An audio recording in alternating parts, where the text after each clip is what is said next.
আমি দীপঙ্গা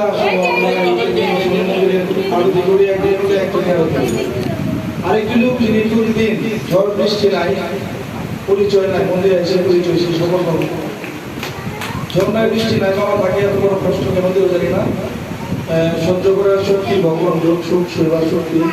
আমি আর কে শুনলাম যদি আমরা মন্দিরে আসি আমার ভাইয়ের যে লোক আমাদের প্রত্যেক দাদাদের সাথে কিন্তু আসলে ব্যক্তিগত জীবন নিয়ে সবার কিছু জানা যায় না। আজকে বাবার কাছে একটা জিনিস আমরা করতে পারি যে আকাশ নামে ছেলেটি রোড অ্যাক্সিডেন্টে মারা যায়, ওই যে স্বপনদার ছেলে ডাক্তার শান্তি কামনায় আমরা সবাই যখন মনোভাবকে বাবার কাছে প্রার্থনা করি সেই জন্য স্বর্গবাসী হয়।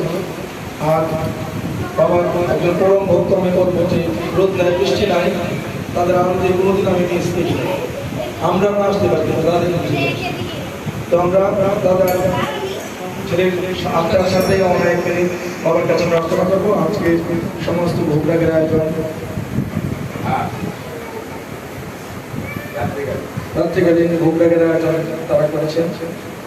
পরিবারের সবার মঙ্গল কামনা, তাদের পরিবার সহ আমরা এখানে যারা উপস্থিত আছি আমাদের বাইরেও যারা আছে যে বিশ্ববাসীর শান্তি কামনায় ওই ছেলেটির আত্মার শান্তি কামনার জন্য ভগবানের শ্রীপাদে পথে যেন তার স্থান হয় তার জন্য আমরা এক মিনিট প্রার্থনা করবো। জয় বাবা।